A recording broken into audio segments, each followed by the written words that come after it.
Mesdames, Messieurs, bonsoir, excellente soirée. Merci de nous retrouver sur Canal Algérie.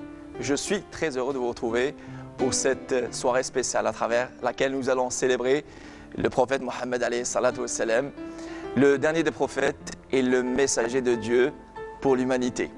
Ce soir, avec des invités de tous bords qui ont accepté notre invitation, nous allons célébrer avec un programme riche et varié, culturel et cultuel, depuis la capitale de l'Oranie, Oran, très exactement, depuis le somptueux hôtel Liberté et Liberté Plus. Ce soir, nous allons revenir sur la personnalité riche du prophète Mohammed alayhi salatu wassalam. Ce soir, nous célébrons avec beaucoup de joie et de fierté Mohammed alayhi salatu wassalam. زاد النبي وفرحنا به ريم حقيقي.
زاد النبي وفرح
عاشقين رسول الله والصلاة عليه. زاد النبي وفرحنا به صلى الله عليه، يا عاشقين رسول الله صلى الله عليه.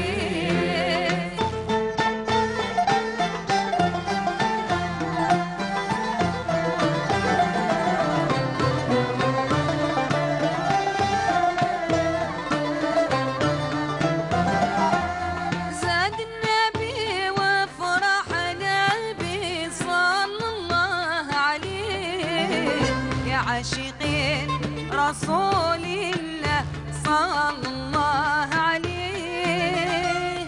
يا كعبة يا بيت ربي محلاكي، يا كعبة يا بيت ربي محلاكي، يا كعبة يا بيت ربي محلاكي. والسلام على الخليل اللي بناكي، والسلام على الخليل اللي بناكي. يا كعبة يا بيت ربي محلاكي، يا كعبة يا بيت ربي محلاكي، يا كعبة يا بيت ربي محلاكي. والسلام على الرسول اللي بناكي، والسلام على الخليل اللي بناكي.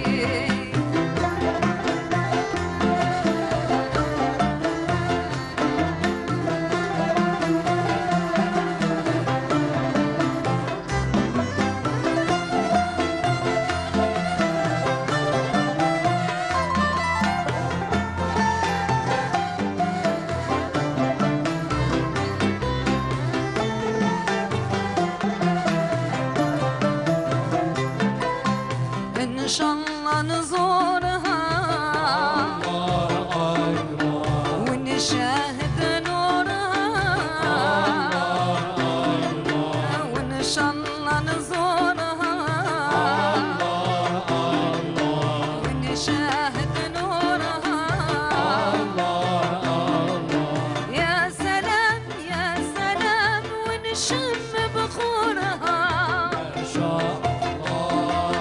والسلام على الخليل اللي بناكي، والسلام على الخليل اللي بناكي. يا كعبة يا بيت ربي محلاكي، يا كعبة يا بيت ربي محلاكي، يا كعبة يا بيت ربي محلاكي.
الله الله والصلاة والسلام عليك يا رسول الله والصلاة والسلام عليك يا حبيب الله والشفاعة رسول الله يا رسول الله والشفاعة حبيب الله يا حبيب الله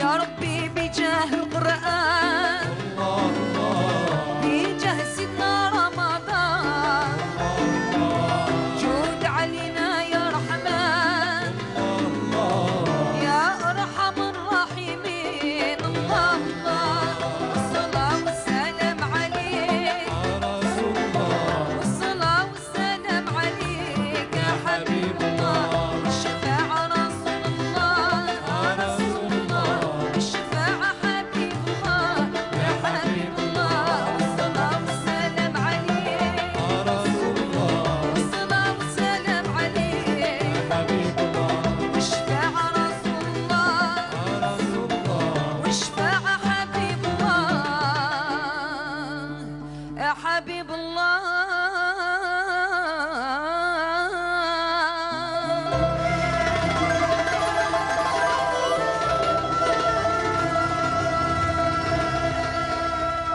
Merci les Haqiqi Shfa'a ya Rasulallah. Mesdames, Messieurs, rebonsoir. Bienvenue à vous tous. Merci de nous retrouver sur Canal Algérie pour cette magnifique soirée à travers laquelle nous allons célébrer le prophète Mohammed alayhi salatu wassalam.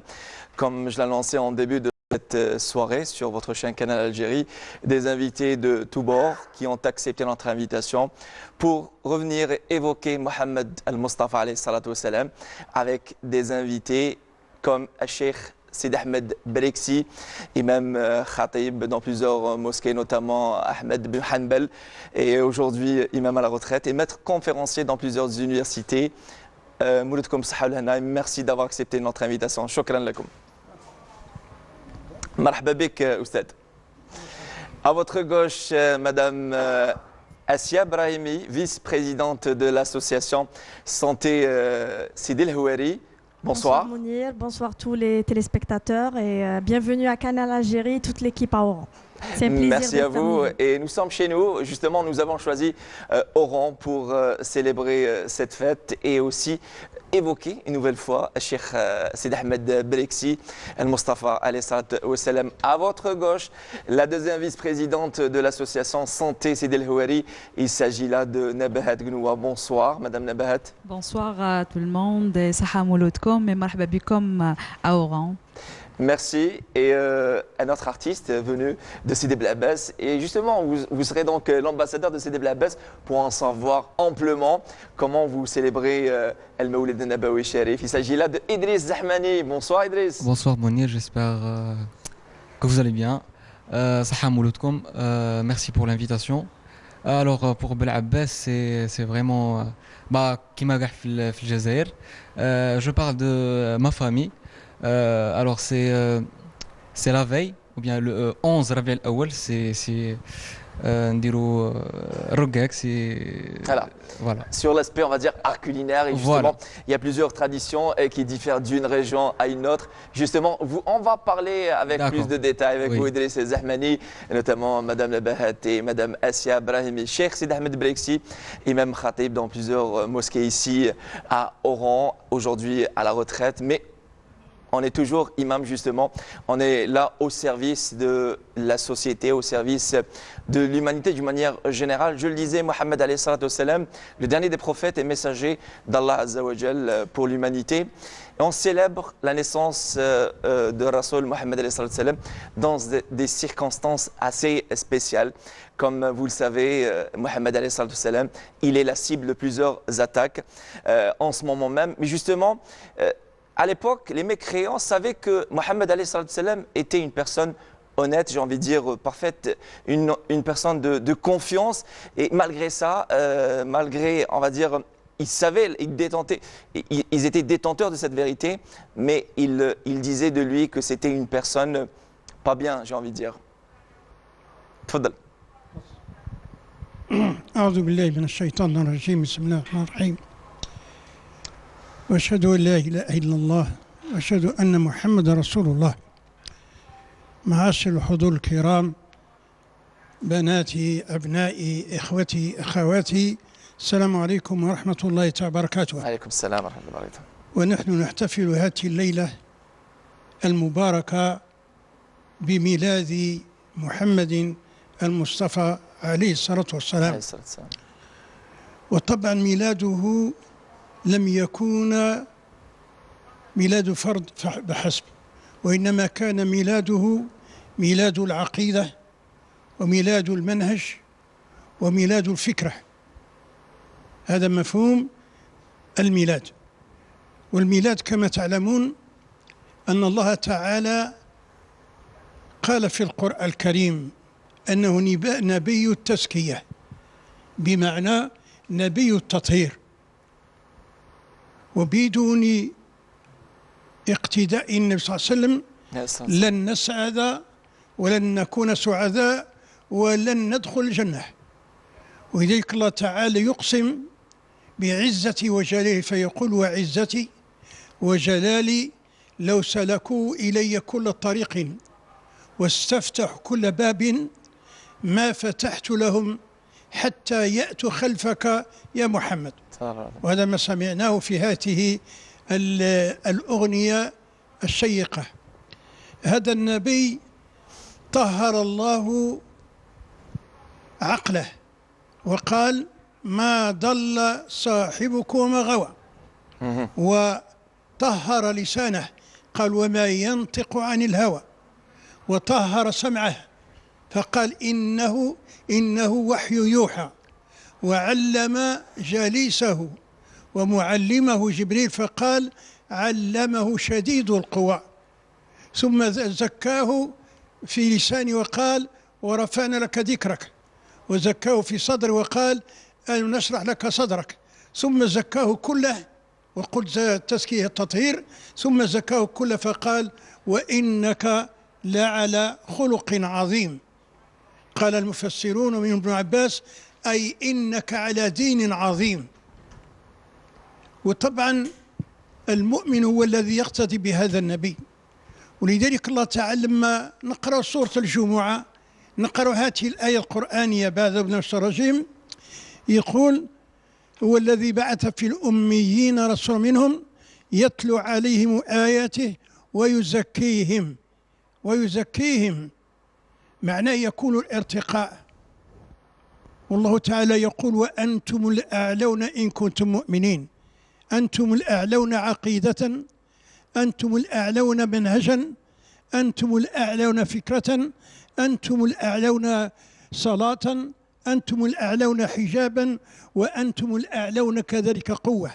ولذلك قال: ولا تهنوا ولا تحزنوا وأنتم الأعلون إن كنتم مؤمنين. يعني متى نكون مؤمنين؟ إذا اقتدينا بهذا النبي. ولذلك كتبت كلمات اليوم، وسأكون طبعا كلمة تكون مختصرة ومختزلة حتى لا يكون في ميلان. ما معنى التزكية؟ التزكية قال علماؤنا هنا، قال إنه تزكية للضمير، تزكية للضمير والشعور، وتطهير للعمل والسلوك، وتطهير للحياة الزوجية، وتطهير للحياة الاجتماعية، وتطهير ترتفع به النفوس من عقائد الشرك إلى عقيدة التوحيد، ومن التصورات الباطلة إلى الاعتقاد الصحيح، ومن الأساطير الغامضة إلى اليقين الواضح، ومن دنس الربا والسحت إلى ماذا؟ إلى الأكل الحلال إلى آخره. هذا النبي كما قلت كان زوجا، وكان أبا، وكان تاجرا، وكان فارسا، وكان رياضيا، وكان ساسيا، وكان معلما. ثم هذا النبي ببعثته كان واش؟ ميلاد العقيدة والقلم، يعني العلم، وميلاد للمرأة، لأن المرأة كانت مهانة، كانت منبوذة عند الجاهلية. وربي قال: ليزكيهم. فلما ولد النبي صلى الله عليه وسلم ولد واش؟ ولد العلم وولدت المرأة فأكرمها. إذن النبي صلى الله عليه وسلم أولا يا إخوة أطرح سؤال هذا لكل منا، ما معنى اللهم صل على محمد؟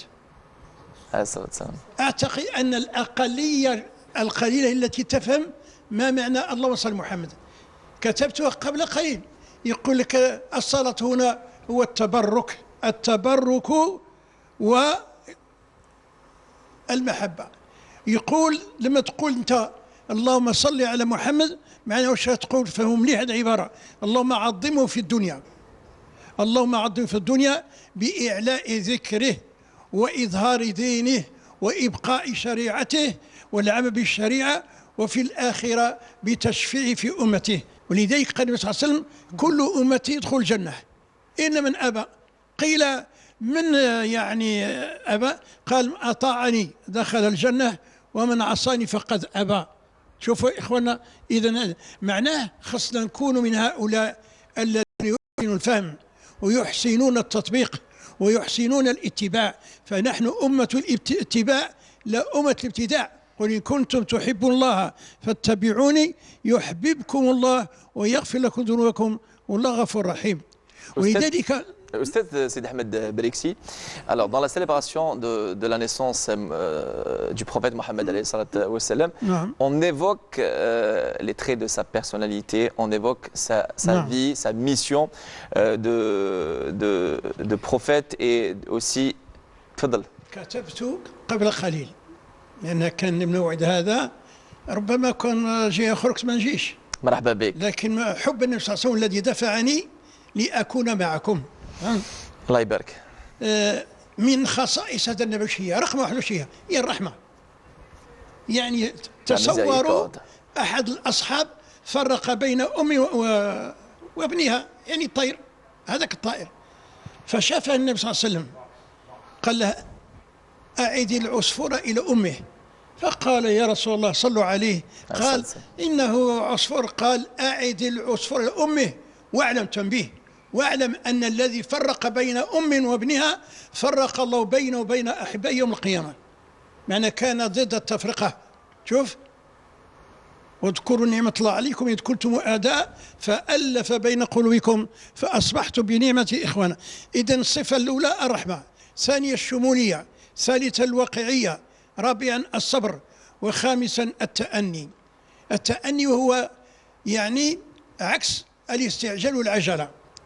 يقول لما أدوا في الطائف صلى الله عليه وسلم حتى أدموا قدميه فنزل جبريل الأمين مع ملك الأخشبين، أخشبين هم أول جبال، قال إن السلام عليكم يا رسول الله، والله يعني يسلم عليك ويقول لك إن ملك الجبال يعني هو في طاعتك، إن شئت أمرته فينفذ.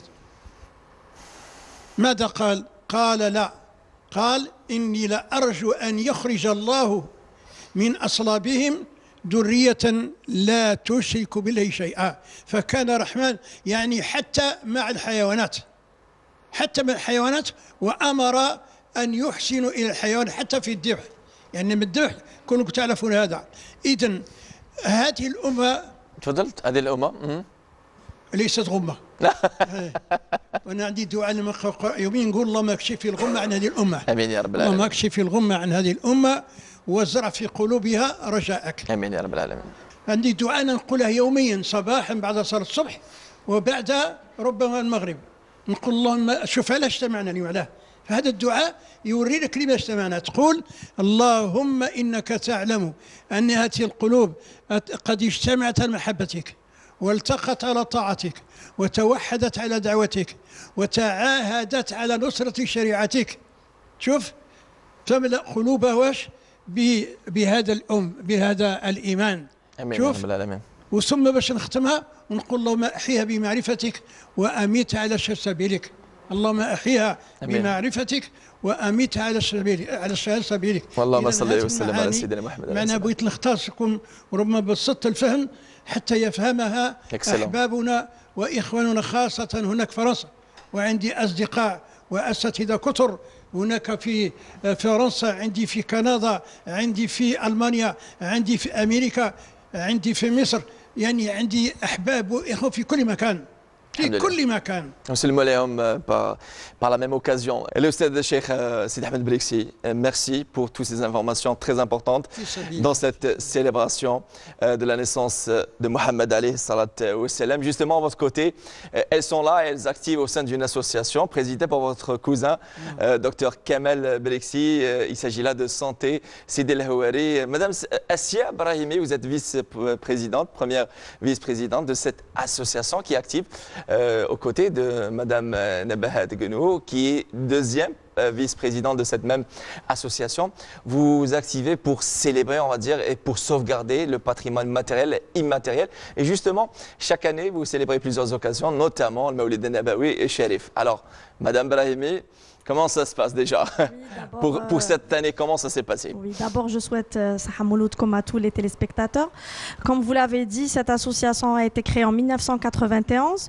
29 ans d'existence déjà. Tout à fait. Et l'objectif principal était de réhabiliter un site historique où siège l'association, qui est composé de deux monuments. Un monument qui date de l'époque ottomane, 1708, c'est des bains turcs, et un autre monument qui date de l'époque de la colonisation française, qui est un ancien hôpital du campement de 1838. Voilà, situé sur les hauteurs d'Oran. Dans un quartier mythique et historique de la ville d'Oran, qui est le quartier de Sidi El Houari, d'où le nom de cette association. Par la suite, les objectifs de l'association se sont développés, mais toujours autour des valeurs qui unissent notre société. Et donc, un des objectifs principaux, c'est la sauvegarde et la promotion du patrimoine matériel et immatériel de l'Algérie. C'est aussi la formation et l'insertion des jeunes. Et c'est là où rentre justement cette célébration si importante pour nous musulmans, qui est la célébration de la naissance du prophète Mohammed sallallahu alayhi wa sallam. Effectivement, depuis une dizaine d'années, chaque année, nous prêtons vraiment très attention à la célébration de ce jour spécial, surtout pour transmettre le flambeau aux enfants, pour que justement, ce que disait Cheikh Belexi, ces principes, ces valeurs qui étaient ceux de notre prophète et qui sont notre exemple, ces valeurs de paix, d'union, de célébration, de miséricorde, de bonté, soient transmises aussi à nos enfants, et que cet esprit de musulman se transmet aussi au fil des générations. Justement, vous êtes là, vous allez nous parler, on va dire, des missions de votre association, et vous nous avez réservé une belle surprise en fin de soirée, notamment le rituel du aîné avec deux de vos enfants, notamment la fille de Madame Nabahat Gnou, qui est donc deuxième, ou plutôt le fils. C'est la fille de ma collègue Assia et mon neveu. Allah Ibarak. Et vous êtes deuxième vice-présidente de l'association, la même association SDH, c'est ça, c'est Santé Sidi El Houari. Je le disais, vous organisez chaque Mawlid Nabawi Sharif, on va dire des festivités, des rituels, on va dire culturels et cultuels, et toujours dans le même but, c'est d'inculquer cette culture aux enfants, aux petits-enfants. Alors cette année, comment vous l'avez célébré? J'imagine avec les conditions de cette pandémie qui est donc la Covid-19. Alors exactement, déjà d'activer dans cette période qui est vraiment très sensible, c'est quelque chose de difficile, mais on essaye aussi de garder ce rituel. C'est la transmission des savoirs, des connaissances et des pratiques sociales et culturelles, beaucoup plus, à travers des activités qu'on organise chaque année. Et par la suite, notre association elle a pris la culture de ramener l'ancienne génération, nos grands-pères, nos grands-mamans, et comme ça on essaie de prendre de chez eux ce que nous, quand on était petits, on faisait, et là on les transmet à nos enfants et à nos jeunes par des pratiques comme al-anachid, al-nabawiya. Notamment, justement. Voilà, vous m'avez tendu la perche pour parler de ces chants oui. assez particuliers, on va dire, qui diffèrent d'une ville à une autre. Je ne sais pas, Driss Zahmani, du côté de Belabès, Sidi Belabès, alors du côté d'Alger, c'est Mouloud et Mouloud. Est-ce que c'est un peu ça dans ce même rythme? En fait, Belabès, on dit pas Mouloud, on dit Sidna. Sidna, voilà, justement. Voilà, on dit Sidna. Il y a beaucoup de coutumes, il y a beaucoup de traditions. Surtout, je parle de ma famille, parce que de ma famille, en fait, l'événement de l'Mouloud ou la Sidna, pour nous, c'est très important. Haja vraiment مهمة جدا. Alors, comme j'ai dit au début, c'est-à-dire la veille. Donc c'est le repas نديروه مع la famille, la grande famille, chez les grands-parents. نديروا الرقاق bon, c'est la fête quoi. Et le lendemain, c'est-à-dire le jour J ou bien le 12 Rabi' al-Awwal, نروحوا la région, c'est-à-dire là où il y a les origines si tu veux. تاعنا c'est Chorfa. Très bien. C'est vers Sig, là où il y a de Mascara. Voilà, donc c'est là où exactement on fait les... Et justement, la célébration se fait à travers des mdih. Et les mdih, ce sont des louanges pour évoquer pour le prophète Mohammed alayhi salat wa salam. Justement, vous nous avez réservé dans cette soirée Driss Zahmani une très très belle chanson, toujours dans le mdih. Elle est intitulée Bismillah nabda mdhi de monsieur Cheikh Toufiq Ben Ghabrit. Excellent. C'est donc notre cadeau pour ceux et celles qui nous suivent à travers Canal Algérie et qui ont choisi notre chaîne pour célébrer ensemble Al-Mawlid Nabawi Sharif. Encore une fois, on vous laisse partir, Cheikh Sid Ahmed Brixi, imam khatib et maître conférencier. Merci de nous avoir, on va dire, honorés par votre présence. Shukran jazilan. Alayhi salatu wa salam. Barakallahu fik. Driss Zahmani dans ce mdih, à vous.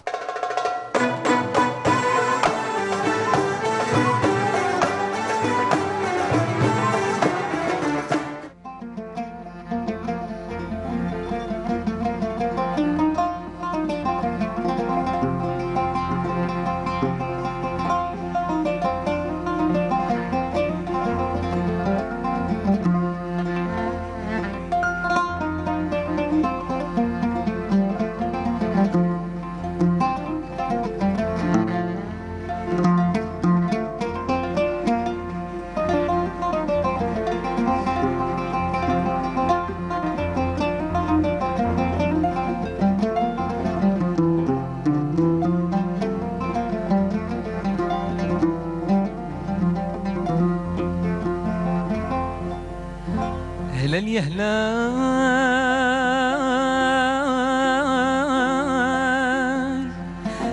يا ساكن بيت الله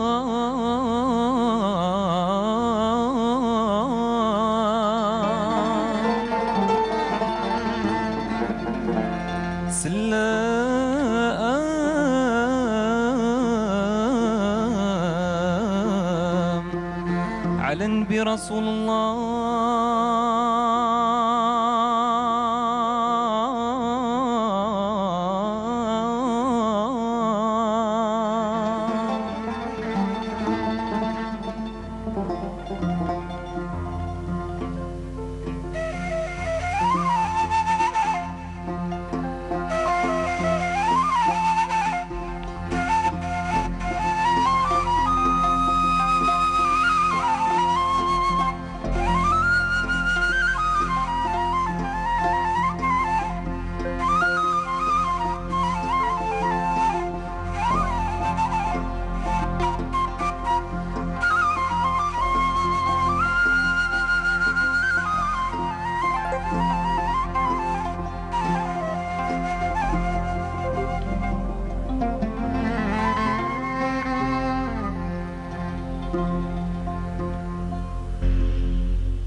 بسم الله نبدا مدحي على المحيطة العدناني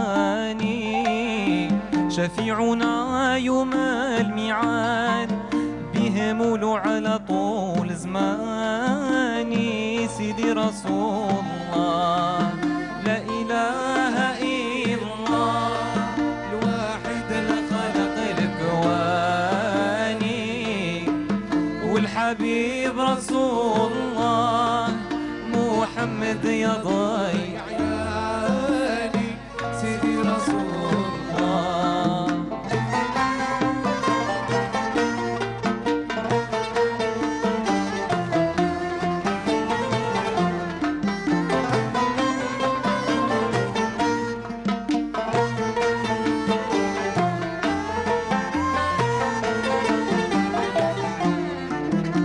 لا آمنة مبروك الصايلة ميرة سواني للحليم السعدية ربة سيدنا العدناني سيدي رسول الله لا إله إلا الله الواحد الخلق الكواني والحبيب رسول الله محمد يا ضيع عياني سيدي رسول الله.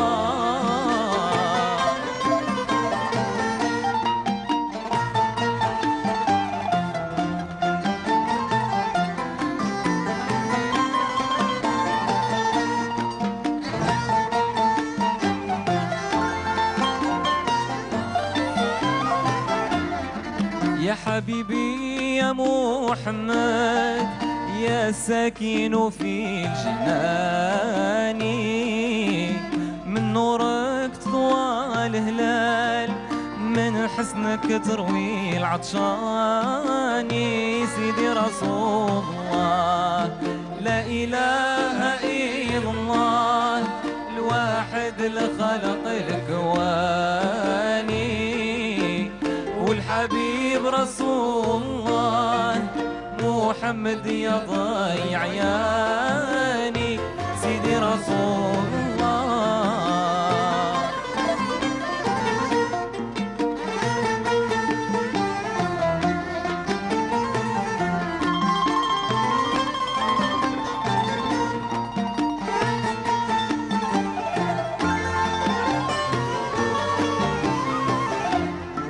يا حبيبي بن عبد الله ما وصلوا جميع الصبياني المضلة للغمامة فايت بجميع الولدان سيدي رسول الله لا إله إلا الله الواحد الخلق الكواني والحبيب رسول الله محمد يا ضيع عياني سيدي رسول الله لا إله إلا الله الواحد الخلق الكواني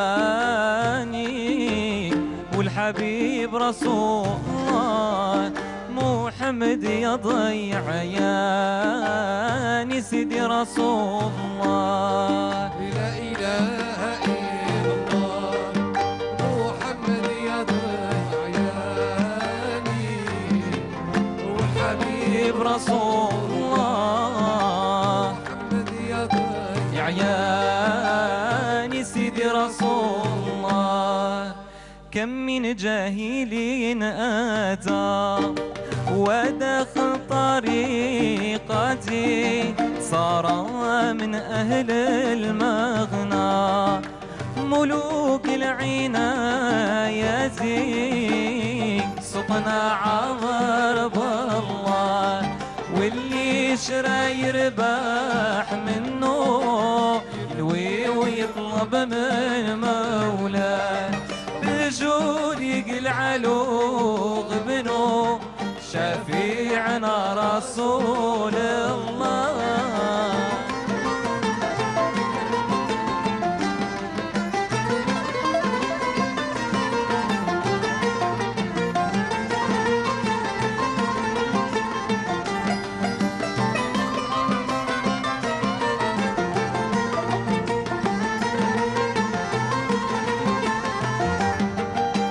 مريدي لك البشرى تحفظ لي وصيتي تأدب مع الفقراء لتسقى من خمراتي سقنا عمر بالله واللي شرى يربح منه ينوي ويطلب من مولاه بجود يقلع له غبنه شفيعنا رسول الله.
الطريق والكون في قبضاتي سقنا عمر بالله واللي شرى يربح منه ينوي ويطلب من مولاه بالجود يقلع له غبنه شفيعنا رسول سقنا عمر بالله واللي شرى يربح منه ينوي ويطلب من مولاه بالجود يقلع له غبنه شفيعنا رسول الله.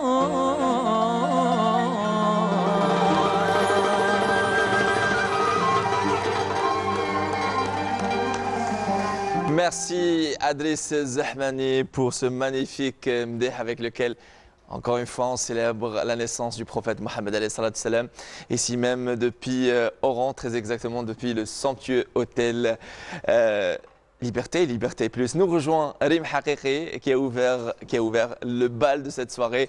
Rim, bonsoir. Bonsoir Mounir, Aïdek Mbrouk. Et c'est réel plaisir de vous retrouver. Mouloud. Voilà.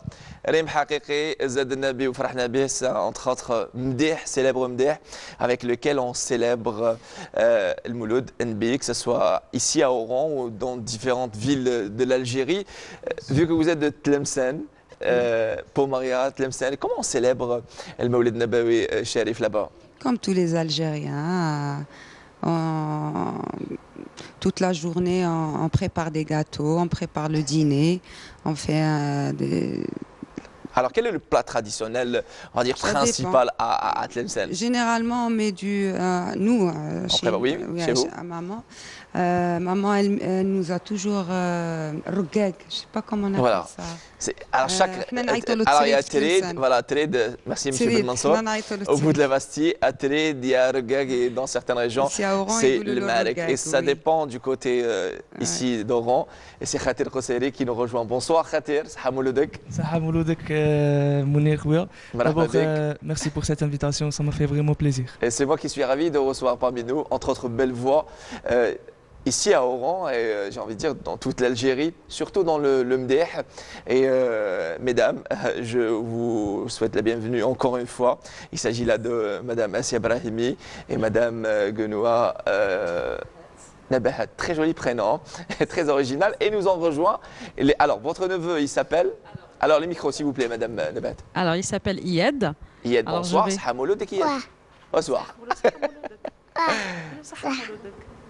Là, et votre fille? J'ai ramené ma petite fille avec moi, Eline. Eline, voilà. Bonsoir Eline. Et puisqu'on parle de tradition, je voulais quand même partager avec vous en fait ce qu'elle porte. C'est la tenue que je portais moi-même étant à son âge. Magnifique, formidable. C'est une tenue que ma mère a préservée jusqu'à la transmettre à mes enfants. On parle de sauvegarder voilà, justement. Voilà, tout à fait. Et c'est ça le mouloud ou la sidna, comme on dit dans l'oranie. C'est ça l'objectif aussi, c'est de transmettre. Alors, vous êtes jeune, on va dire 26 ans et demi. On précise avec Khatir Khosseiri, c'est très 25 important. 25 et demi. Ah, très bien. Et justement, est-ce que vous vous rappelez, on va dire, de vos premiers moulouds? Quand vous étiez jeune, moi je me rappelle, j'étais jeune avec mes amis, les pétards, on va dire, c'est artisanal là. Les pétards, ça c'est clair. Mais après, quel est l'aspect traditionnel qui vous a marqué le plus quand vous étiez jeune en célébrant le Mawlid Nabawi Sharif? Qui connaît ça? Oui. Bien sûr, كيما كاع الصغار نشرو لي بيتار مع صحاب الحومه في لافي مع لا مامون نوجدوا دي غاتو كيما قالت ريم حقيقي ثاني رقاق. Rugag, voilà, justement, Rim a évoqué Rugag. Alors, Khatir Khosseiri, je le disais, vous êtes une très très belle voix, on va dire une découverte de la nouvelle scène musicale algérienne et vous excellez aussi dans le mdeh. Comment vous vous êtes intéressé à ce chant spirituel? هي بدات في البريمير على لاج دو 8 ans هكا كنا نديرو مدائح وكاع دونك انا اللي كنت شغل انا كان بتي جروب انا اللي كنت ندير مدائح وكاع. Très bien. À l'âge de 10 ans قلت pourquoi pas ما نوليش شويه مع جروب بروفيسيونيل وكاع دونك وليت مع السكوت avec des personnages semi-professionnels mais دينا من عندهم. Justement. Donc من تما ولينا نشاركوا في des festivals, des concerts. Voilà. Donc من تما. Et l'association Santé Sidi El Houari, on disait que entre autres missions principales, c'est donc la sauvegarde du patrimoine matériel et immatériel justement.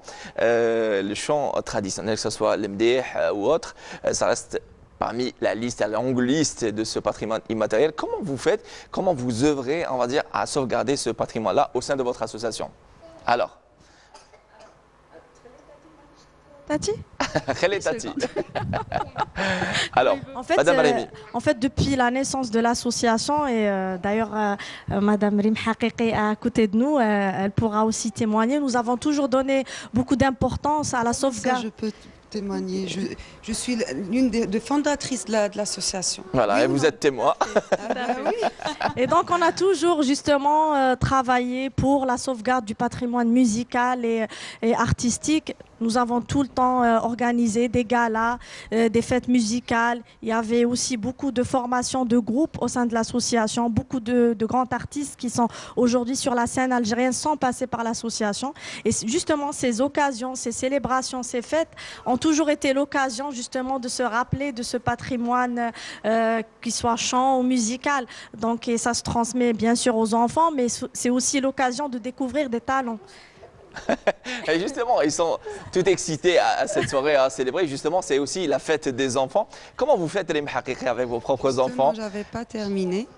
Chez nous, à Tlemcen, c'est les enfants surtout, comme El Shidda. J'ai fait ça exprès aujourd'hui pour vous montrer. C'est le geste très exactement, c'est ça? Voilà. وهذه ونعملوها على المنسوج ونعملوها على الردة. Très bien. وكاين القفطان يا لو كافتون هذاك قفطان تاع لي ماريي هذاك ثاني لي في كامل تاعنا لو سوار on les habille comme ça et on fait une grande table avec des gâteaux avec الحنة الحنينة ونبداو نغنيو المدائح الدينية. Alors justement, j'ai posé la question à Adresse j'ai pas encore terminé. Non, justement, c'est dans ce sens, Rim Haqiqi, chaque région, on va dire, a son chant particulier. Adresse Zahmani se rappelle à Sidi Bel Abbas. C'est presque pareil, je pense, l'Algérie. Et qu'est-ce que ça donne du côté de Tlemcen? Quand vous étiez jeune, quels sont, on va dire, les chants مولود مولود هذا مولود النبي والملائكة في السماء يفرحوا بزيادة النبي. Bravo. Bravo, Rim. Et Khater, quelle est, on va dire, la mélodie qui vous reste, on va dire, gravée dans votre mémoire quand vous étiez jeune? Allah ya moulana, comme chaque année, Allah ya moulana, toujours que nous. Allah ya moulana, justement, c'est la chanson que vous nous avez réservée. Alors, Madame Nabahat, oui. Je le disais au sein de votre association Santé Sidi El Houari, cette année, une célébration particulière, vu la pandémie de la Covid-19. Comment vous êtes organisé pour, on va dire, ne pas rater l'événement? Tout à fait. Alors, on a essayé vraiment de reprendre les liens familiales beaucoup plus et on a essayé aussi de réunir les personnes chères qu'on aime et aussi les grands et les petits et nous aussi parce que aussi c'est une transmission de mémoire et de pratiques culturelles. Alors, cette année, le programme, il était vraiment très riche où on a organisé des petites chorales de Mada'ih al-Nabawiya et plus une pièce théâtrale qui a parlé sur notre prophète Mohammed et aussi alayhi salatu wassalam, il y a aussi qui a suivi par un ensemble de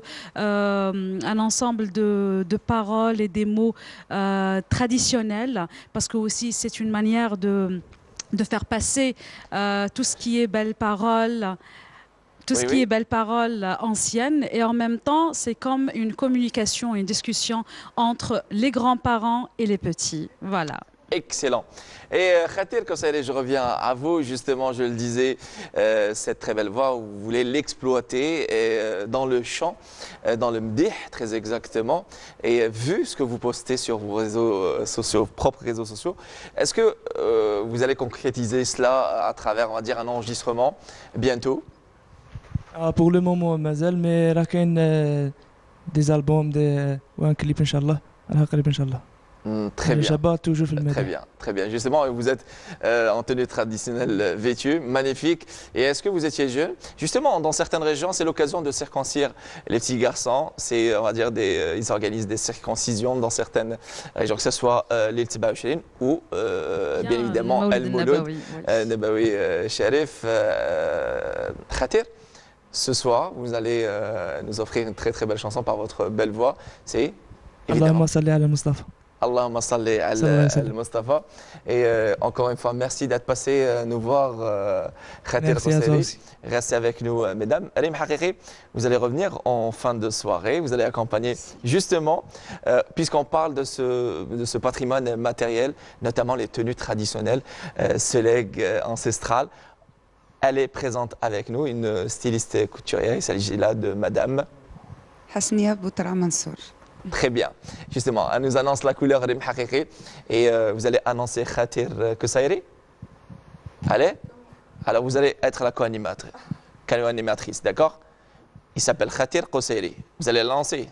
Alors je vous présente l'artiste, le grand artiste Khatir Kosseri. Voilà, sous vos applaudissements. À vous.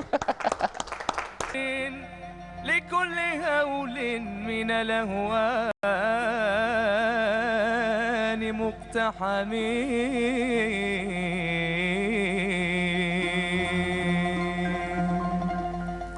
اللهم صل على المصطفى حبيبنا محمد عليه السلام اللهم صل على المصطفى حبيبنا محمد أنا ملي فياش أشعل يا مني نقلق من رزقي علاه والخالق يرزقني مني وشعليا وانا عبد مملوك والحاجة مقضية ما في التحقيق شكوك اللهم صل على المصطفى حبيبنا محمد عليه السلام اللهم صل على المصطفى حبيبنا محمد عليه السلام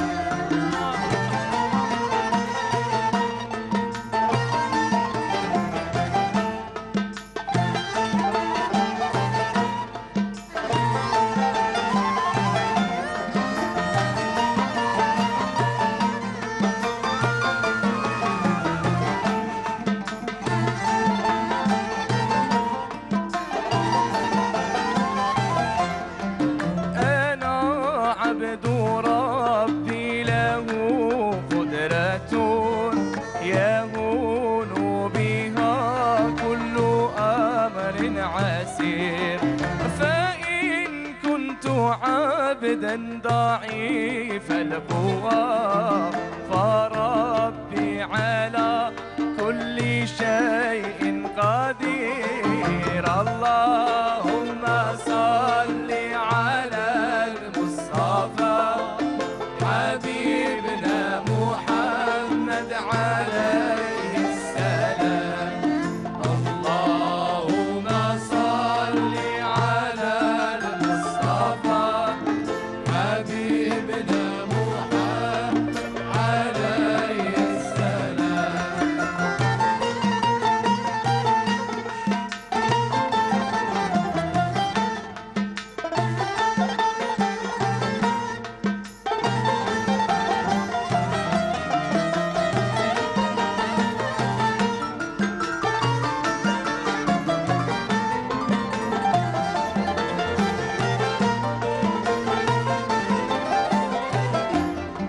ربي نظر لي وانا نظري متروك في الارحم والاحشاء من نطفه صورني اللهم صل على المصطفى حبيبنا محمد على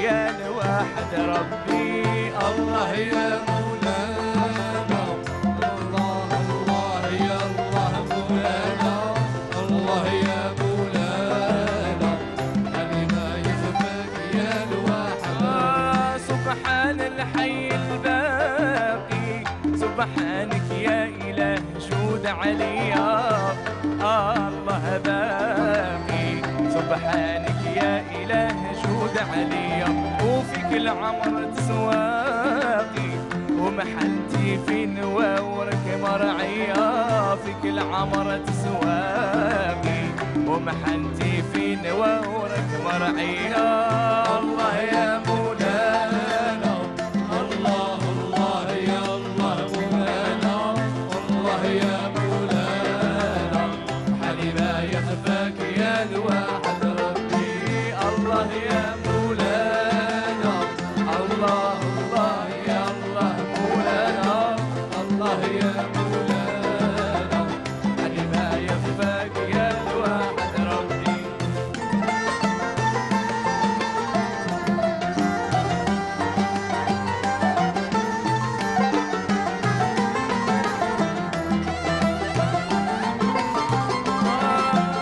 الله يا مولانا الله الله يا الله مولانا الله يا مولانا علي ما يخفاك يا الواحد ربي الله يا مولانا الله الله يا الله مولانا الله يا مولانا علي ما يخفاك يا الواحد ربي يا حلي ما يخفاك يا الواحد ربي حلي ما يخفاك يا الواحد ربي حلي ما يخفاك يا الواحد ربي حلي ما يخفاك يا الواحد ربي حلي ما يخفاك يا الواحد ربي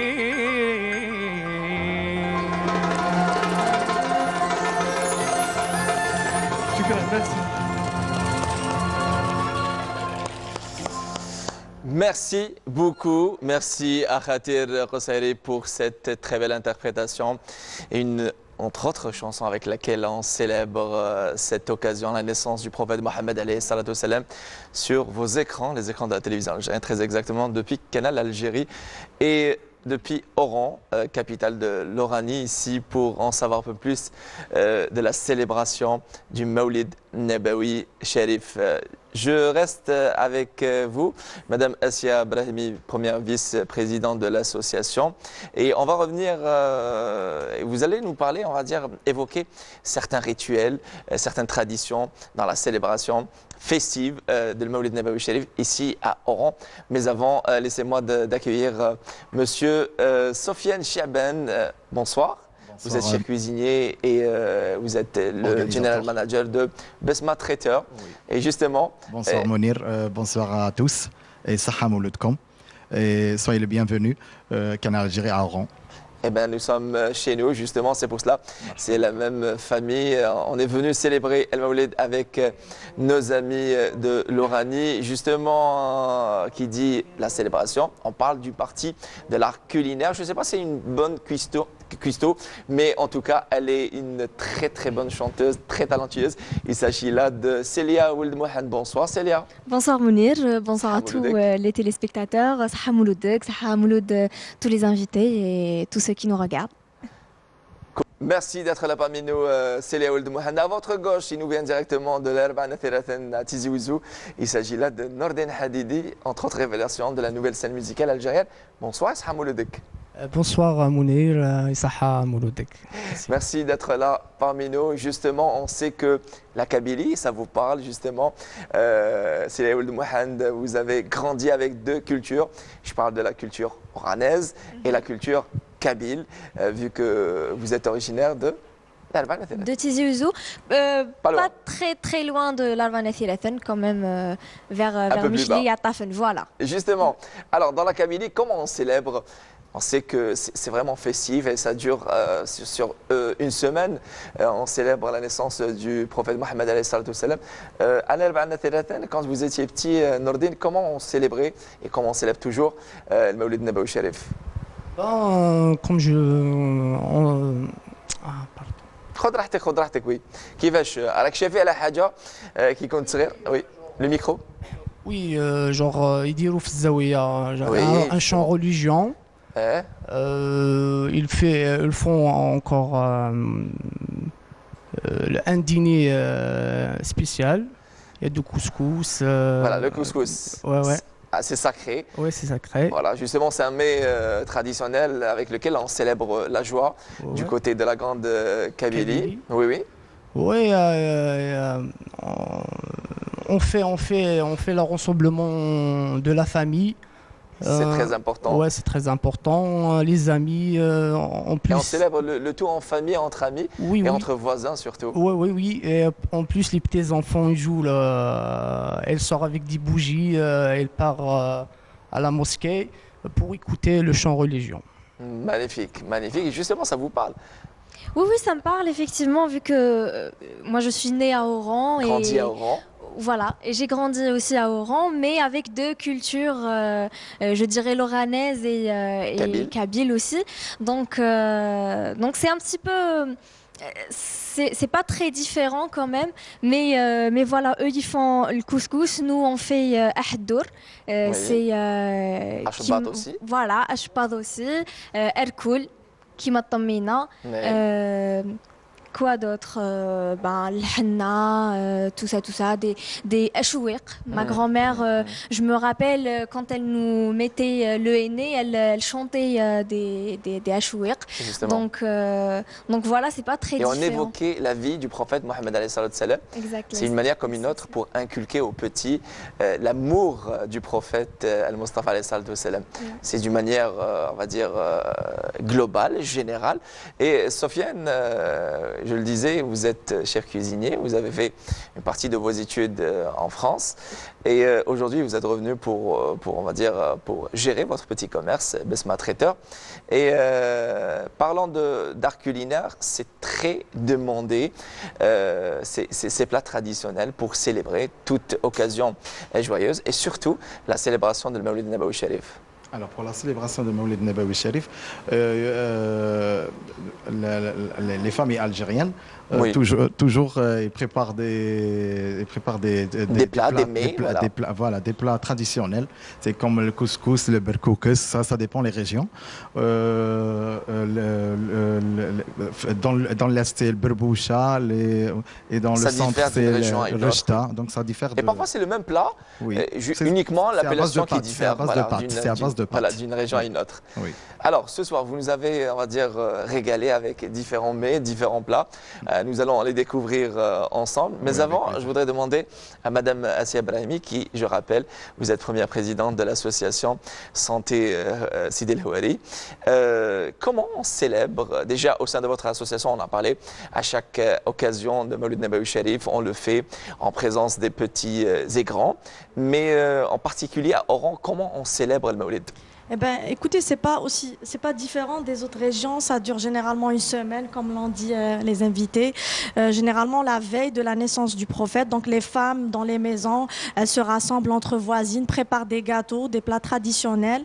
Le soir, il y a beaucoup de prières pour remercier Dieu, justement, de cette naissance qui a un petit peu illuminé nos vies et qui nous a donné l'islam, cette religion avec laquelle nous vivons. Et au petit matin, à l'aube, à Al-Fajr, on entend les youyous des femmes. Elles gardent ce rituel, surtout les quartiers populaires. Ils sortent Al-Fajr pour faire les youyous, pour un signe de joie de la naissance du prophète. Et le matin, généralement à Oran, c'est un plat donc salé qui est le berkoukes. Généralement, c'est le berkoukes. Certaines familles font le couscous. Et en plat sucré, on trouve tarneta, qui est à base de semoule grillée, accompagné d'arachide. Et toute la journée, les grands-mères réunissent les enfants. Si je ne me trompe pas, tarneta, c'est aussi un mets qu'on prépare au sud de l'Algérie. Tout à fait. Ça peut porter aussi un autre nom. Je pense on parle de Tambina Tarneta, c'est pas très loin. Peut-être que c'est à la même base des ingrédients.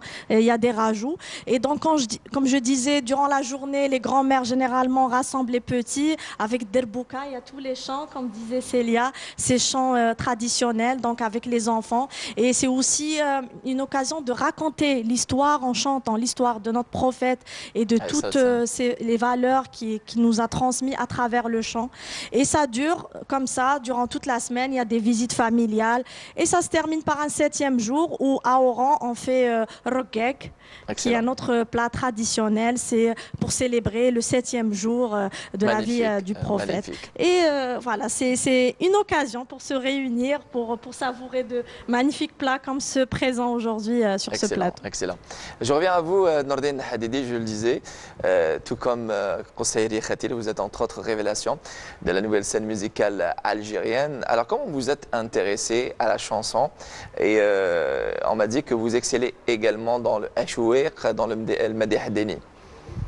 Exactement. À la base, mon grand-père a été déjà un poète. Il s'agit là de Il s'agit là de Jiddi Amar. Allah yarhamou. Après, mon père elle a pris la révélation. Elle fait des poèmes. Il me fait écouter la radio. Ça a commencé comme ça. Et il vous a appris l'amour de la musique, il vous a inculqué, on va dire, cet amour de la musique. Oui, exactement. Et justement, aujourd'hui, vous êtes un jeune artiste indépendant, autonome, vous vivez votre art pleinement. Et ce soir, vous allez nous faire plaisir avec votre voix. Mais avant, on va avec Célia Ould Mouhad. Je ne sais pas, on va commenter les mets de Sofiane Chebane. On va commencer d'abord par le premier plat. Il s'agit là de... Alors, le premier plat, c'est le trid. Et dans la région de Tana, c'est le rogeg. C'est une sauce rouge. Une sauce rouge avec des feuilles. C'est des feuilles de pâte. C'est le trid, le rogeg. Excellent. C'est un mélange de sucré, un sucré salé. Sucré salé, oui, avec des raisins secs ou des amandes. Très bien. Deuxième plat. Le deuxième plat, c'est le couscous. C'est sfouf qui m'a dit Voilà, c'est le sfouf, mais c'est à base d'amandes et pistaches. C'est un modèle que je fais toujours au mariage. Excellent. Et c'est bien présenté en tout cas. Après, le sfouf ou sfa. C'est normalement. Troisième, mais. C'est le tammena ou la tqneta. C'est à base de semoule. Ce sont les mêmes ingrédients, de cannelle aussi. C'est cannelle et normalement miel, du beurre. C'est très important. Oui. Des concassés, c'est des fruits secs, normalement pistaches, amandes. Voilà, justement, on prépare ce plat là le lendemain de la célébration de la naissance. Normalement au bon matin, oui. Exactement. Oui. Alors, après tammena, normalement, il y a une autre tammena, c'est à base de farine. Et des amandes défilées. Elle est décorée à base de farine. De farine, oui, c'est la farine. Très bien. Il y a deux sortes de tammena. Normalement, il y a semoule et farine. Semoule et farine. Voilà. La troisième, c'est à la farine. Très bien. Ouais. Alors, un autre mets. L'autre, c'est Rfis. C'est la région, l'ouest, c'est Rfis. Oui. Et la région oranaise, c'est l'ouest. Généralement, c'est l'ouest. Très bien, très bien. Et en tout cas, ça a l'air très très bon. Et justement, ce soir, on est tous conviés chez Sofiane Chebane, très exactement à l'hôtel Liberté et Liberté Plus. Je rappelle que Sofiane Chebane, vous êtes chef cuisinier et vous êtes général manager de Besma Traiteur. Célia Ould Mouhad, est-ce qu'à côté de votre papa et maman, vous célébrez ça? Tu prépares à ta manière ta ména? Alors, je prépare à ma manière, non. Comment? Non. Je donne quand même un petit coup de main à ma mère qui le fait très bien d'ailleurs. Mais en tout cas, tu t'occupes de la partie animation musicale. Voilà. Moi, c'est plutôt ambiance, c'est plutôt... Très bien. Voilà, alors, la question va à Nordine et à vous, Célia. Et à vous aussi, Sofiane. Quelle est la mélodie ou la chanson que vous retenez en tête, qui reste gravée dans vos mémoires quand vous étiez jeune, en célébrant le Mouloud? Normalement, c'est Zed Nabi ou Farah Nabi. Voilà, Célia. وزاد النبي وفرحنا بي صلى الله عليه يا عاشقين رسول الله هدي الله يبارك. Nordine? Je me souviens مولود يا مولود مولود يا نبي لالا فاطمة يوغي عيت النبي. لا Merci Nordin. Et vous, Asia? طلع البدر علينا من ثنيات الوداع. Allah يبارك. Va continuer. Moi, j'ai pas la voix pour. Je le précise. Justement, vous m'avez tendu cette deuxième perche, Asia Brahimi, pour laisser place à Séléol Mohand et nous faire plaisir encore une fois avec cette très belle voix sur Canal Algérie dans cette soirée Zed el-Nabi pour célébrer la naissance d'Al-Mustafa Mohamed alayhi salam. Sofiane Jaban, merci pour vous nous avez gâtés et justement pour célébrer la naissance du prophète Mohamed alayhi salam. On vous invite à chanter Séléol Mohand. Avec plaisir. Allons-y, Séléol Mohand sous nos applaudissements.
يا رب الحنين فرج في الحين فرج في الحين يا رب الحنين فرج في الحين فرج في الحين سلحلوين لنا بموضين سلحلوين لنا بموضين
رب الحنين فرج في الحين فرج في الحين سحلوين لنا ضاموضين سحلوين لنا ضاموضين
Merci beaucoup Célia Ould Mohand pour ce magnifique passage. Célia Ould Mohand qui vient de nous interpréter cette très belle chanson.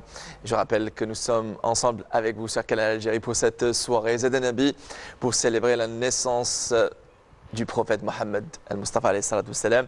Avec nos invités, elle est de retour parmi nous, Rim Haqiqi. Ça va? C'est un réel supplice à ce qui paraît le djess sur votre... C'est ça le djess? Oui. Voilà, sur votre tête. Et elle est là, elle connaît un bout. Il s'agit là de Madame Hasnia, qui est donc styliste, modéliste. Bonsoir et bienvenue à vous. Bonsoir Mounir, je vous remercie pour cette invitation sur Canal Algérie. مرحبا بكم عنا في وهران pour célébrer cette soirée du Mouloud. مرحبا بكم. Merci beaucoup. Merci tout le staff de technique de Canal Algérie. C'est nous qui sommes ravis de vous recevoir sur ce même plateau.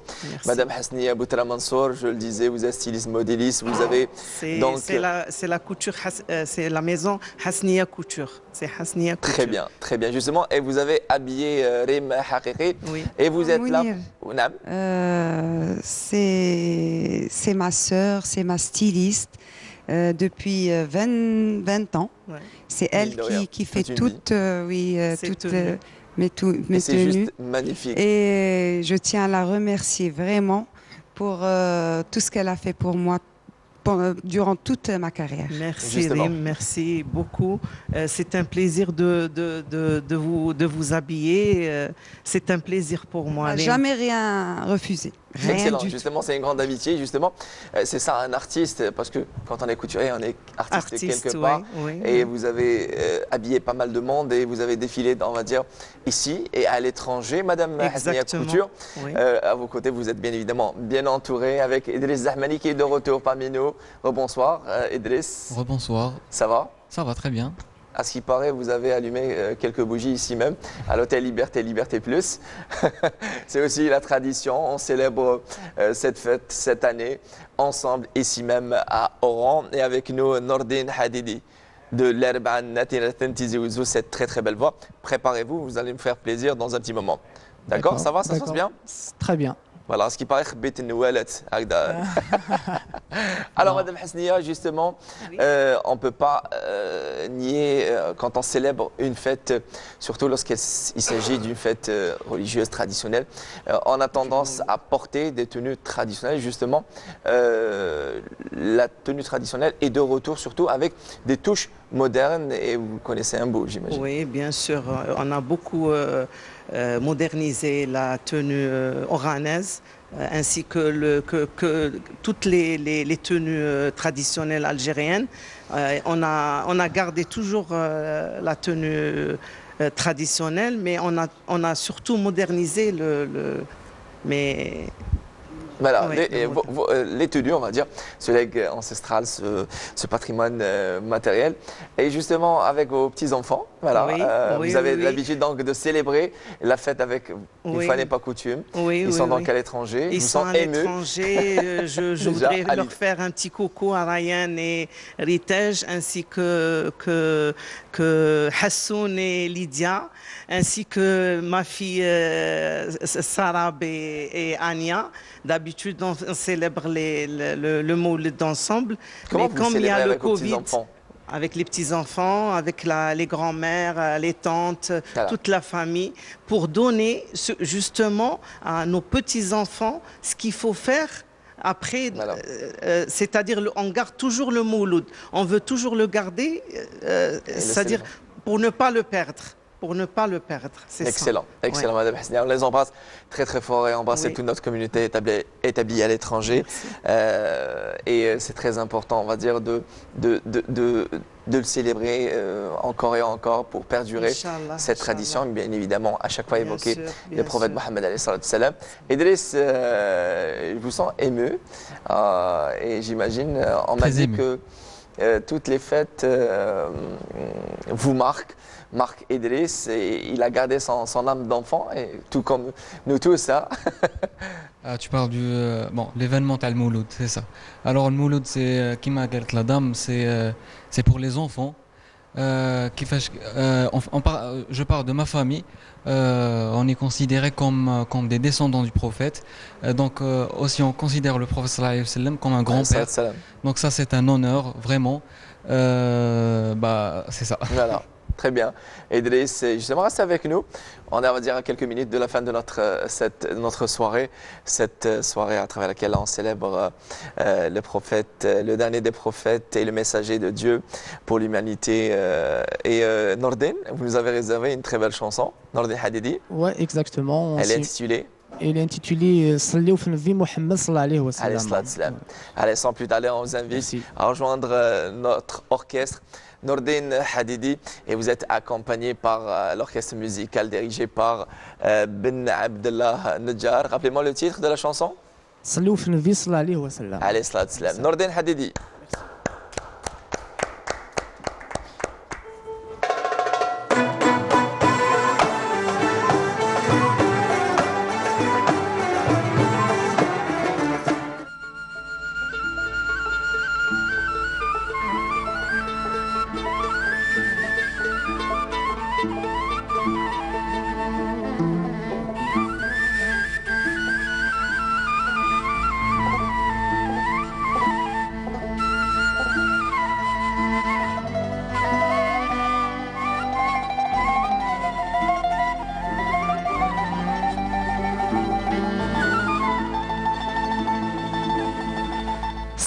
في السمعين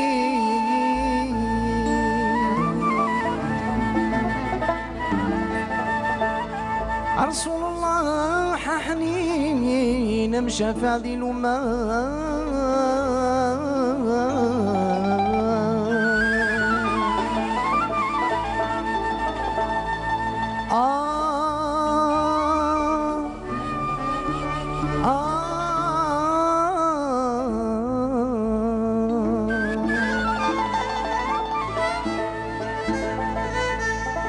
نظر برب العالمين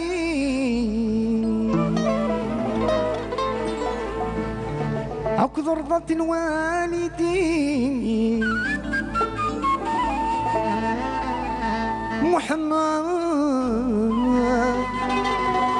أنني ذي طمانا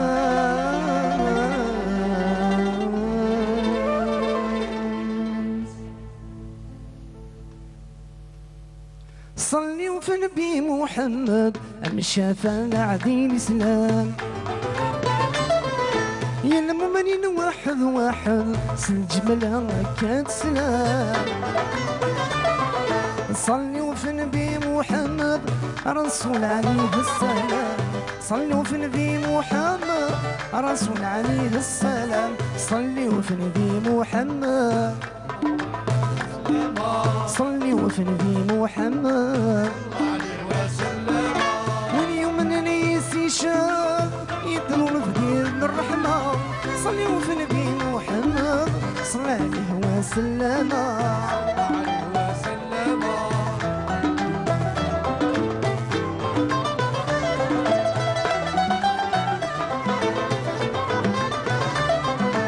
صلي وفي نبي الرسول أخيراي في العقال والشفي حفظ الزين في المكمول القرآن في العسد ينزل شافيني من نقول وريت بدنا يحصل سكرات اليوم ننسى نقول وريت بدنا يحصل صلي وفي نبي محمد صلى عليه وسلم صلي وفي نبي محمد صلى عليه وسلم من يوم نيسي الشهر يدذون في ذيذن الرحمة صلي وفي نبي محمد صلى عليه وسلم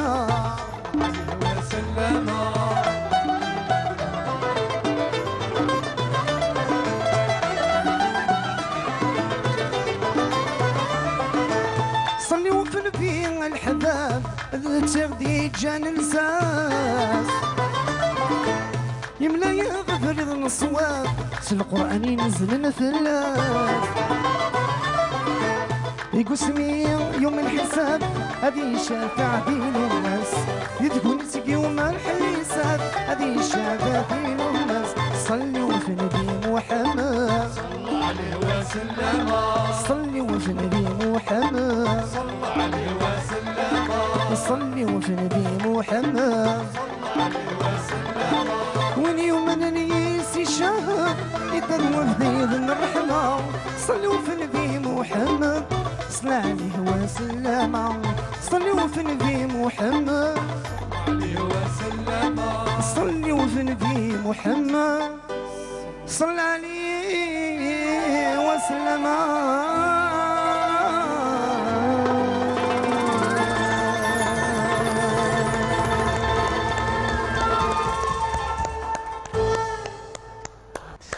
Excellent Nordin Hadidi, merci pour cette très belle chanson qui nous rappelle aussi les célébrations du côté de la grande Kabylie, une révélation Nordin Hadidi.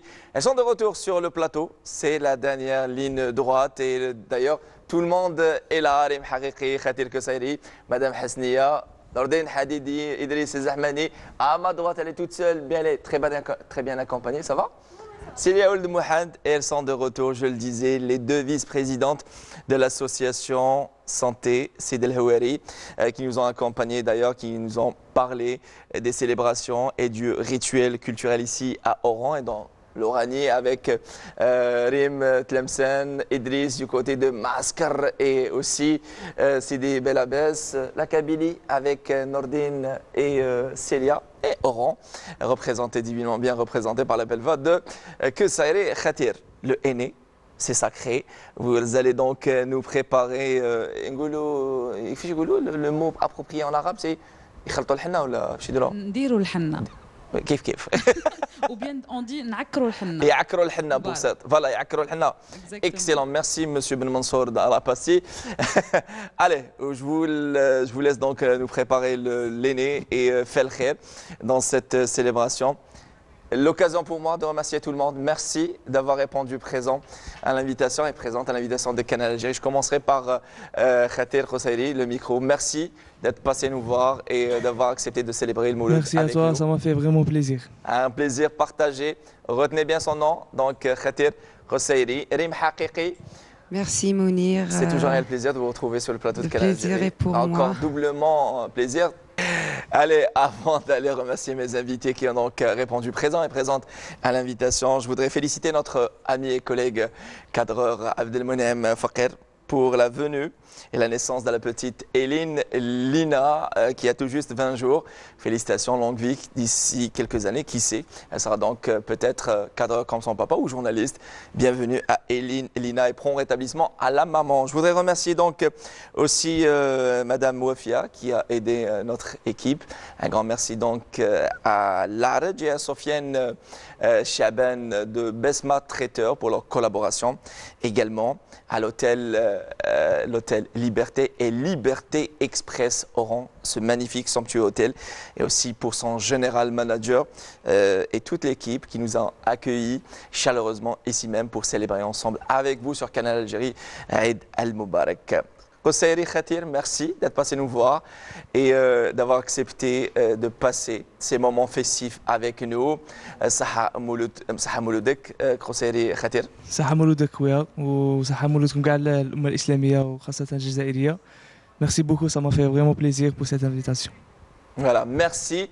Et je remercie également Sakani Déco pour leur collaboration, aimable collaboration. Rim Haqiqi, merci d'être passé nous voir. C'est toujours un plaisir, c'est une amie, Rim Haqiqi.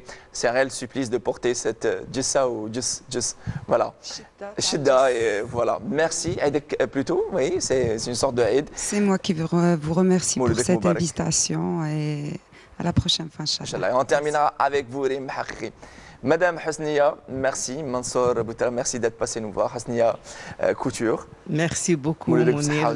Merci beaucoup, Mounir, de cette invitation. Pour la première fois, je vous dis que je passe à Canal Algérie. Voilà, un début à tout. Voilà, c'est pour la première fois. Et je souhaite une bonne fête à toutes les Algériens et les Algériennes pour le Mouloud. Merci beaucoup et à très vite, Inch'Allah. Merci à Nordine Hadidi d'être passé nous voir. Merci Mounir, le plaisir est partagé. وأتشكر تاس كانال الجيريا في الانفيتاسيون في كان ساقية. جو بروفيت لوكازيون اسنينا واخا منا على وشر ثمار ربوحين ان شاء الله. ان شاء الله. ان شاء الله وكنشكرها غطاس ميرسي. تامير تاس ايغما. Idriss Zamani, merci d'être passé nous voir. Merci à toi Mounir pour l'invitation et merci à Canal Algérie bien sûr, le 1TV. C'est un honneur de partager l'émission avec les artistes. Bien évidemment, Rim Haqiqi, je voulais qu'elle donne son avis sur l'ghna اللي غنيتها, mais bon. Malèche, on va le faire sur. Elle applaudit, voilà, vous avez une réponse. Oui, merci beaucoup. Merci Idriss Zamani, à très vite, Inch'Allah. Célia Ould Mohamed, merci, c'est toujours un plaisir de partager ces moments avec vous et surtout cette fois-ci pour célébrer l'Eid al-Mubarak. C'est mon Mounir. Voilà, l'Eid Mubarak, oui. Merci à toi Mounir, merci à toute l'équipe Canal Algérie. C'est toujours un plaisir de répondre présentes et de partager de très beaux plateaux avec les artistes taouana et puis ça mouloud à tout le monde. Magnifique, on va dire, interprétation car la chanson avec laquelle vous êtes passé, c'est une chanson habituée aux hommes, chanteurs hommes, c'est ça? Voilà, exact. C'est une prouesse. Oui. Bravo, bravo, bravo.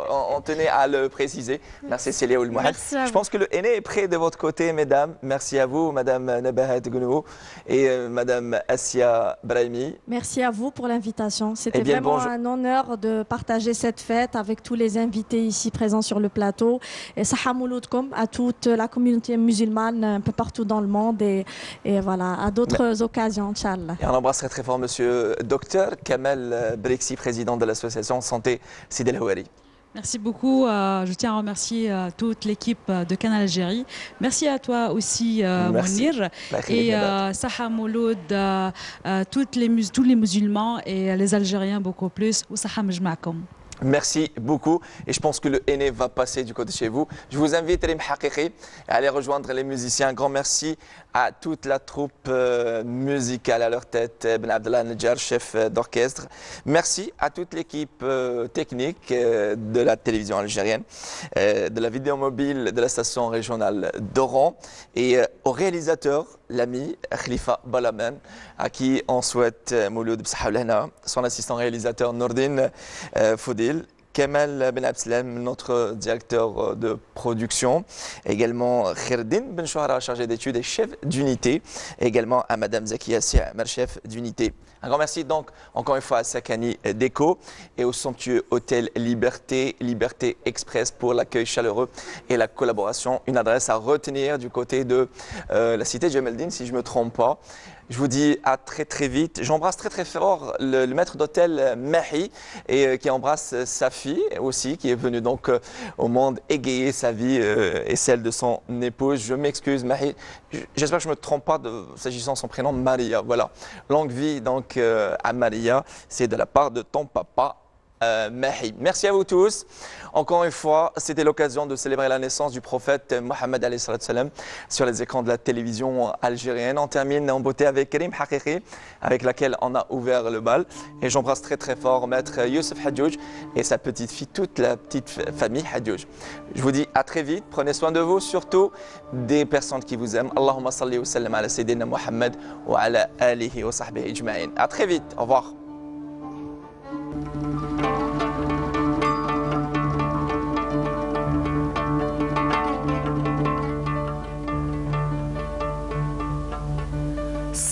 صلاة والسلام على النبي المختار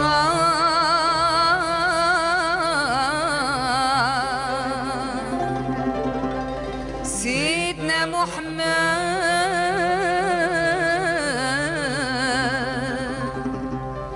ربحي وراس مالي سيدنا محمد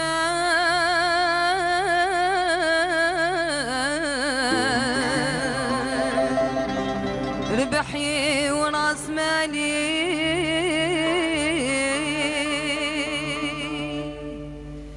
لا إله إلا الله محمد رسول الله عليه صلوات الله وسلامي من عند الله لا إله إلا الله محمد رسول الله عليه صلوات الله وسلامي من عند الله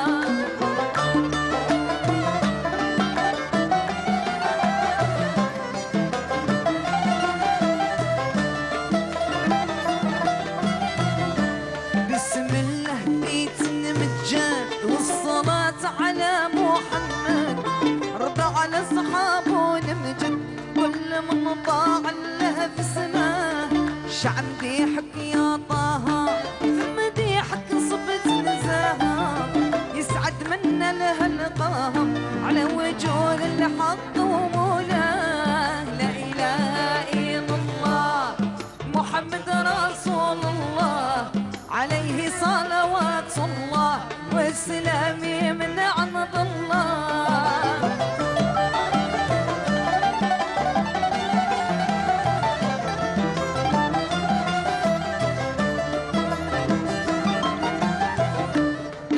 شافع يا نور الحق خبت روحي باب الزهر وصيتي نوصيها بالصبر على ولادي يكونك جوال على ولادي يكونك صولة يا واصبر لا حول ولا قصتي واللي فاهم معناه لا إله إلا الله محمد رسول الله عليه صلوات الله وسلامي من عند الله.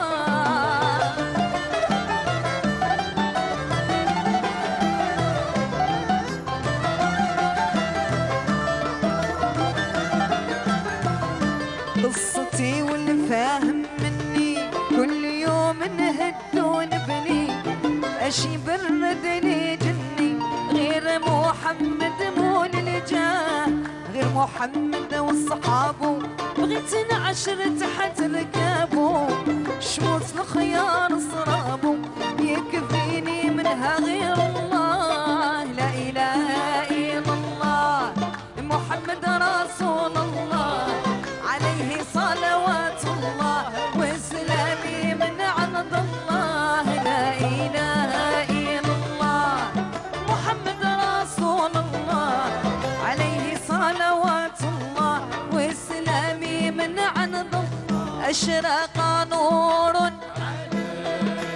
محمد سيد الرجال لا خلق العقل ولا شطن بال غير محمد سيد الرجال. أشرق نور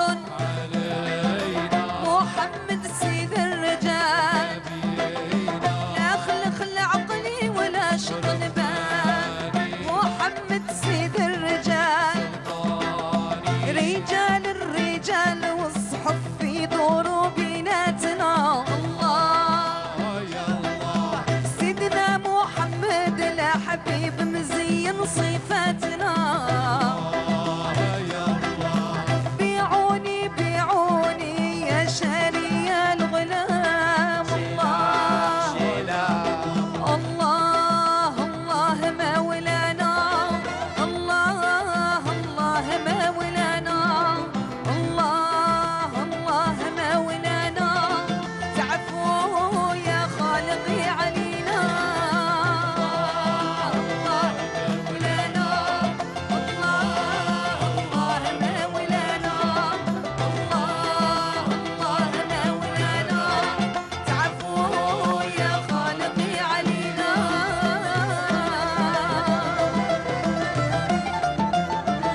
بيشعشع نوره الله أكبر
مرحبا بعطاء